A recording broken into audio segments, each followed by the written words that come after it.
Voice of America Washington से news minute के साथ मैं हूं ताबिंदा नईम। ऑस्ट्रिया में गुज़श्ता रोज एक हाईवे से बरामद होने वाले कोल्ड स्टोरेज ट्रक से गैर कानूनी तारकीन वतन की मिलने वाली लाशों की तादाद 71 हो गई है। ऑस्ट्रिया की पुलिस ने इंसानी स्मगलिंग के शुबे में 3 जबकि हंगरी में पुलिस ने 4 अफराद को हिरासत में लिया है।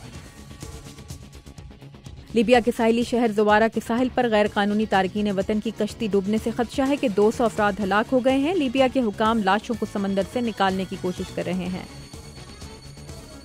जर्मन चांसलर एंगेला मर्केल ने कहा है कि पनाहगज़ीनों के बहरान से निपटने के लिए यूरोपीय यूनियन के रहनुमा जरूरत पड़ने पर किसी भी हंगामी मीटिंग के लिए तैयार हैं, लेकिन ऐसा इजलास तब फायदेमंद होगा जब यूरोपीय यूनियन के वज़राए दाखिला अपना इब्तदाई काम मुकम्मल कर लेंगे। हंगरी ने पनाहगज़ीनों के दबाव से निपटने के लिए अपने 13 कवानीन में तब्दीलियों पर काम शुरू कर दिया है, जिसके बाद पनाहगज़ीनों से निपटने के लिए जरूरत पड़ने पर फौज भी तलब की जा सकेगी।